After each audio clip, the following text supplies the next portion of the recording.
Salut à tous. Alors aujourd'hui, je vais vous parler de moi, c'est-à-dire d'une personne concernée par un trouble bipolaire, trouble de personnalité borderline TDAH. Donc là, ce sera pour le coup, en tant que personne bipolaire, comment la phase up, comme on dit, et impacte, enfin, comment dire, quelle est la co-occurrence avec le TDAH et le trouble borderline. Alors la phase up, qu'est-ce que c'est? Ben en fait c'est tout simplement l'inverse de la dépression, l'inverse, c'est-à-dire cette humeur triste, cette humeur où on n'a plus de motivation, plus envie en fait de entreprendre, plus des pensées sombres, même des fois, voire très sombres, ça dépend de l'intensité.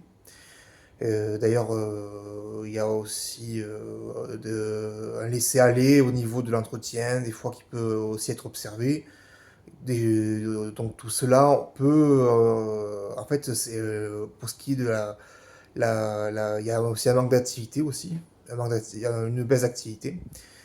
Dans le cadre d'un trouble, d'une phase up, pardon, eh bien, c'est l'inverse qui se passe, alors à différentes échelles, parce qu'il y a là aussi différentes intensités.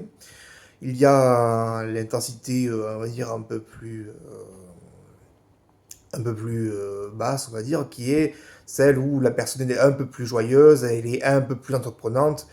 Et au niveau des dépenses, c'est vrai qu'on observe que la carte bleue chauffe, mais il n'y a pas encore de... Enfin, il peut y avoir des petits soucis, mais pas encore de mise en danger gravissime. Et ensuite, ça monte crescendo jusqu'à, au plus grave, avoir des problèmes, comme on dit, psychotiques, c'est-à-dire hallucinations et délires, et mettre en danger son patrimoine, enfin, faire des dépenses inconsidérées de dizaines de milliers d'euros.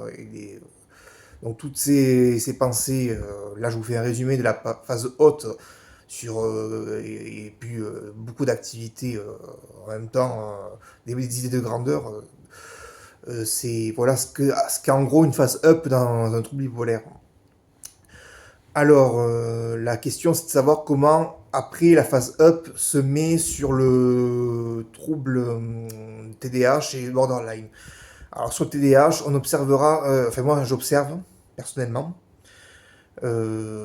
que mes phases up, déjà, bon, sont un peu moins classiques que d'autres, elles sont un peu moins fortes, on va dire, mais j'observe que bon, il peut y avoir un léger dérèglement du sommeil. Ça, c'est l'un des principaux symptômes. Certains, c'est assez flagrant. Des fois, ils passent des nuits blanches sans être fatigués. Bon, moi, je vais avoir des dérèglements, mais je vais quand même être irritable, par exemple. C'est avoir du mal à dormir.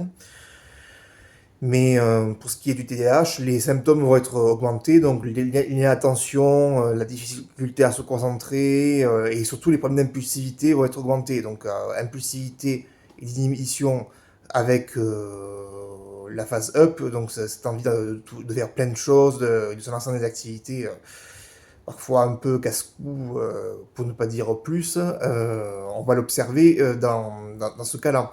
En fait, ça va être un facteur aggravant, on va dire.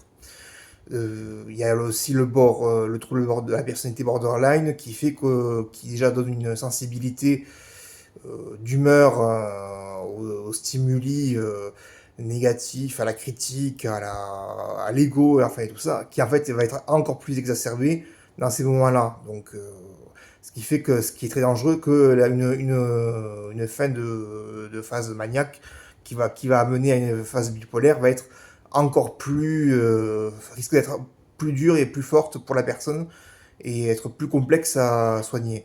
Du moins, ça, ce que je vous dis, c'est ce qu'on peut recueillir auprès des différents soignants, psychiatres, infirmiers, voilà. Moi, je ne suis que personne concernée qui vit avec ces troubles, qui s'est rétabli de ces troubles et qui, voilà, vous donne les clés, quelques petites clés que j'ai pu avoir par-ci par-là pour mieux comprendre votre trouble. Donc voilà, si vous voulez vous abonner à ma chaîne, n'hésitez pas, c'est bienvenu. Vous pouvez partager aussi et commenter, liker, et voilà. Salut!